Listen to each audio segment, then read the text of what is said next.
څنګه چې ما تاسو ته وویل چې نایټریټ راماندې بند کړه چې موږ دهشتګرد یو، نو پختون دهشتګرد نه دی.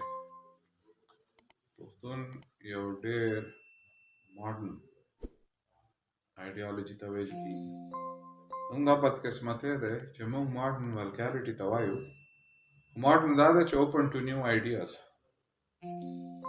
نو چې تاسو پښتنو ته وګورئ نو دوی هر نیو آیډیا ډېر کلاو زړه سره اکسپټ کوي. خو نن چې دا دهشتګردي راغله نو ما نه تاسو سوال کوئ او د تېر ګورنمنټ پرایم منسټر عمران خان صاحب د هغوی سټیټمنټس اویلیبل دي چې فایټرز مې واپس راوستل، فایټرز مې سیټل کړل، فایټرز فیملیز مې راوستل. نو که دا فایټرز تاسو راوستل، دا فایټرز تاسو سیټل کول، که دا کانسټیټیوشنلی ټیک وو نو رد الفساد اپریشن خلاف شوی و.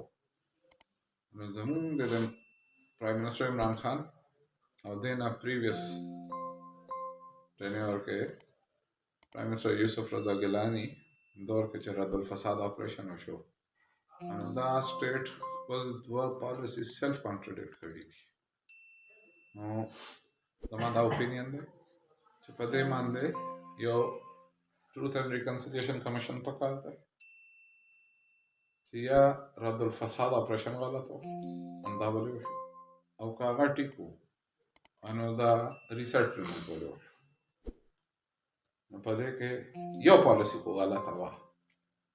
خو دا نن چې پښتون وژل کېږي نو دا افغان وار 77-78 تاسو هغې نه پس چې د پاکستان هسټري سټډي کوئ نو یو واضحه خبره ده چې دا زموږ پښتانه ډېر منظم طریقې سره دا انامپلوی کړي شوي دي. زموږ پښتانه ځوانان ډېر منظم طریقې سره هارډلاینرز او راډیکلایز کړي شوي دي، او زموږ پښتانه چې انامپلویډ هم کړل، زموږ ځوانان یې راډیکلایز هم کړل. نو بیا د امریکې او د روس جګړه چې سماله ولی خان ورته وی فساد دی، جهاد نه دی فساد دی، نو دی به خان عبدالولي خان ته د روس ایجنټ وی. خو چې هغه مال که دا جهاد و دا رد الفساد سو، او که هغه مال فساد و نو دا چابل پاک. دا 78 onwards 22 کاله هغه دي او 23 کاله دا دي، دا تقریبا 45 کاله وشو زموږ ځوانان د انټرنیشنل وار اول USSR او امریکا وه، اوس راشیا، چاینا، امریکا ده، او